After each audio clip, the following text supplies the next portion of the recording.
నమస్తే, this is audio. Welcome to our channel. ఈ రోజు మనతో పాటు సీనియర్ జర్నలిస్ట్ దుర్గా వడ్లమాని గారు ఉన్నారు. వారితో మాట్లాడతాం. నమస్తే మ్యామ్. నమస్తే అండి. మ్యామ్, షర్మిల తాజాగా అంటే విజయమ్మ ఒక లేఖను విడుదల చేశారు ఆస్తులకు సంబంధించి. సో వాళ్ళ అన్న నుంచి తనకి న్యాయం జరగాలి అని చెప్పేసి, కొడుకు న్యాయం చెయ్యాలి, చెల్లెల్ని మోసం చెయ్యడు అని. సో దానికి సంబంధించి షర్మిల తాజాగా రియాక్ట్ అయ్యారు. సో ఏమన్నారు అసలు?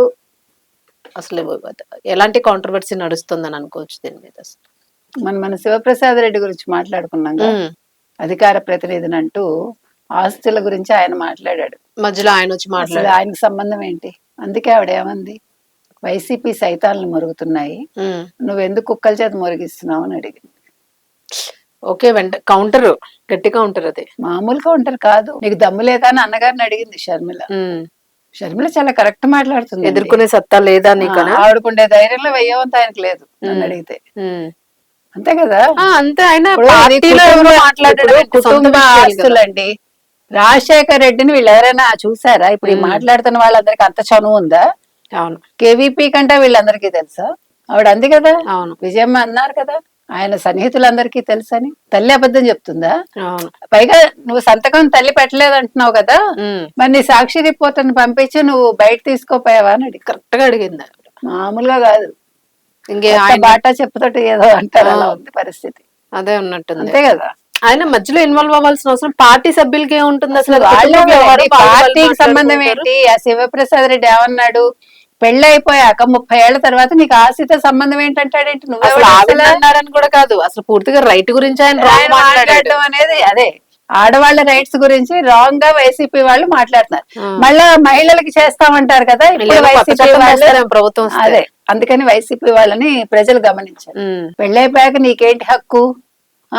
పైగా అంటాడు, నేను ఒకవేళ నా అక్క చెల్లెలకి ఇస్తానంటే, లేదు ఏ ఆడదైనా ఆంధ్రప్రదేశ్ లో ఏ భార్య అయినట, అంటే ఎవరి భార్యలైనా, ఆడవాళ్ళు ఎవరైనా ఆ మొగుడు అనేవాడు అక్క చెల్లెలకి ఆస్తి ఇస్తానంటే కాఫీ కూడా పోయట.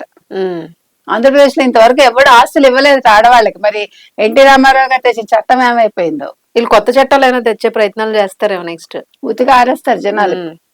ఇప్పుడు అసలే డీలిమిటేషన్ వస్తుంది. అవును, ఇప్పటికే హడిల్ చేస్తున్నాడు. ఆల్రెడీ భూములకు సంబంధించి లాస్ట్ లో జీవో తేయడం వల్ల మొత్తం వదిలిపోయింది కదా. పట్టాదారు పాసు పుస్తకాల మీద జగన్ ఫోటో వచ్చాక జగన్ అనే వాడిని తీసుకెళ్లి సమాధి చేశారు. ఇప్పుడు చెల్లెలు మాట్లాడాక ఇంకేం చేస్తారు? క్లియర్ గా అడుగుతోంది ఆవిడ. రాజశేఖర రెడ్డి గారి కోరిక నలుగురు మనవలకి ఇవ్వాలని, మనవలు మనవరాళ్ళకి. అది అడిగి, నేను అసలు ఆస్తి అడగలేదు. నేను వైజాగ్ లో మాట్లాడింది వివేకానంద రెడ్డి హత్య గురించి. అవినాష్ రెడ్డి గుండెపోటును ఎట్లా ప్రచారం చేస్తాడు? సాక్షిలో 7 గంటల 12 నిమిషాల నుంచి గుండెపోటు అన్నారు. మళ్ళీ 9:30 తర్వాత అది హత్యగా భావిస్తున్నారని చెప్పారు. నేను దాని గురించి మాట్లాడితే ఆస్తి గురించి ఎందుకు తీసుకొచ్చారు? నేను ఎంఓయూ బయట పెట్టలేదు. జగన్మోహన్ రెడ్డి ఎంఓయూ గురించి ఆయన బయట పెట్టి చెప్పాడు. అదే అడిగింది ఆవిడ. ఇవాళ మామూలుగా మాట్లాడలేదని షర్మిల సూపర్ గా మాట్లాడింది. అవినాష్ రెడ్డి అసలు వివేకానంద రెడ్డి హత్య విషయంలో మాట్లాడాలి. ముఖ్యంగా జగన్మోహన్ రెడ్డి, భారతీరెడ్డి మాట్లాడాలి. వాళ్ళకి గుండెపోటని ఎవరు చెప్పారు? సాక్షిలో ఎందుకు వచ్చింది? దాని మీద వివరణ ఇవ్వాలి. సో అప్పుడు వాళ్ళకి తెలియదు అంటారా మేడం? ఇప్పుడు షర్మిల అడిగారు, అలాగే సునీత. కానీ సునీత మరి అప్పట్లో, అంటే అదొక పాయింట్ ఉంది, మనం జెన్యున్ గా చర్చించాలి కాబట్టి. సునీత అప్పట్లోని అంటే టీడీపీ మీద నెట్టే ప్రయత్నం చేశారు ఈ హత్యని. చేయలేదండి, వైసీపీ జగన్మోహన్ రెడ్డి చేసిన నారాసుర రక్త చరిత్రని సాక్షి రాసింది. ఇన్వాల్వ్మెంట్ ఏం లేదు. చంద్రబాబు నాయుడు ఫోటో పెట్టి ఒక కత్తికి ఇలా రక్తం చుక్కలు పెట్టి దాని మీద వచ్చాడు, ఎలక్షన్స్ లో నెగ్గాడు. ఒక తల్లి ఒక చెల్లి పాదయాత్ర, ఒక వివేకానంద రెడ్డి హత్య, ఈ నారాసుర రక్త చరిత్ర, కోడి కత్తి సీను, 5 గెలుపు ఆ రోజు విజయానికి కారణాలు. ఇవాళ ఇవన్నీ లేవు కాబట్టి అపజయానికి కారణాలు అయ్యాడు. అంతే. మీకు అర్థమైందా? ఆవిడ అడుగుతున్నది అదే. ఎలా వచ్చాయి అలా వెళ్ళిపోయాయి.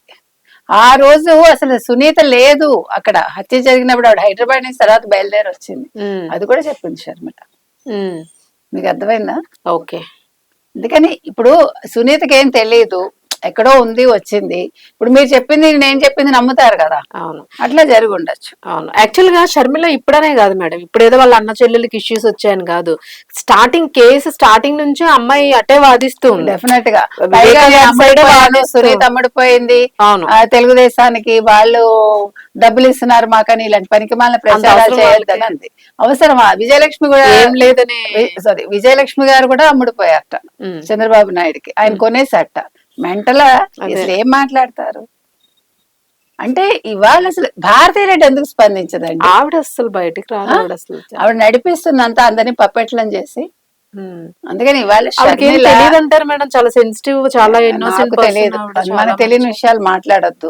కానీ ఆవిడ వచ్చి స్పందించాలి. ఎందుకంటే ఒక పేపర్ నడుపుతున్నారు అని అంటుంటారు. కాదు, ఒక పేపర్ ఒక ఛానల్ నడుపుతున్నారు కాబట్టి ఆవిడ బాధ్యత అంతవరకే. అవును. ఆవిడ మంచి చెడు మనకు తెలియదు. కరెక్టే, ఆవిడ అది గురించి న్యూస్ మనం వచ్చినప్పుడు negative ఇది వద్దు, ఇట్లా మాట్లాడొద్దు. ప్రెజెంట్ చేయొద్దు మీరు అని లేదు, చెప్పొచ్చు. ఆవిడ ఒక వివరణ ఇవ్వచ్చుగా, ఒక రాయొచ్చుగా, ఆవిడ అవును. ఎవరిచేత రాయించచ్చుగా, ఆవిడ తరఫున ఎడిటోరియల్ ఆయన ఒకటి ఆవిడ ఒకటి ఎడిటోరియల్ ఇచ్చేస్తే అయిపోతుంది. రాయించచ్చు కదా, ఏముంది అందులో?